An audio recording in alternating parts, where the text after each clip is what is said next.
Sahroni tegaskan Johnny Plate tersangka tak ujuk-ujuk dan tak politis.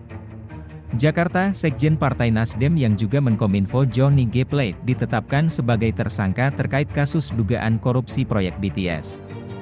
Bendum Partai Nasdem Ahmad Sahroni menegaskan penetapan tersangka itu tidak tiba-tiba dan tidak ada kaitan dengan politis.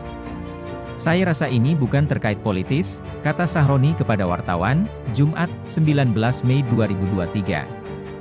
Wakil Ketua Komisi 3 DPR ini mengingatkan bahwa penetapan tersangka Johnny Plate tidak tiba-tiba muncul. Menurutnya, sudah terjadi proses penyelidikan yang dilakukan Kejagung beberapa bulan terakhir. Memang latar belakang hukum yang berlaku kepada Johnny Plate sudah ditetapkan, ucapnya. Sementara itu, terkait sikap Nasdem, Sahroni mengatakan akan sama seperti yang terjadi dalam kasus ex-sekjen Rio Capella yang terjerat kasus korupsi. Sekalipun, kata Sahroni, mereka tetap menyerahkan keputusan itu sesuai arahan Ketua Umum Partai Nasdem Surya Paloh.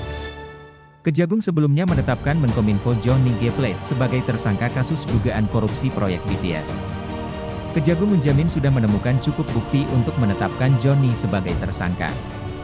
Berdasarkan hasil pemeriksaan hari ini, setelah kami evaluasi, kami simpulkan telah terdapat cukup bukti yang bersangkutan diduga terlibat di dalam peristiwa tindak pidana korupsi proyek pembangunan infrastruktur BTS 4G paket 1, 2, 3, 4, dan 5, ujar Direktur Penyidikan, Dirdik, Jaksa Agung Muda Pidana Khusus Kejagung Kuntadi di Kejagung, Jaksel, Rabu 17 Mei.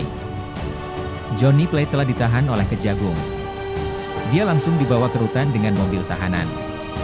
Kasus korupsi ini terkait proyek penyediaan infrastruktur BTS 4G infrastruktur pendukung paket 1, 2, 3, 4, 5 Bakti Kominfo tahun 2020 hingga 2022. Kasus ini diduga merugikan negara mencapai 8 triliun rupiah.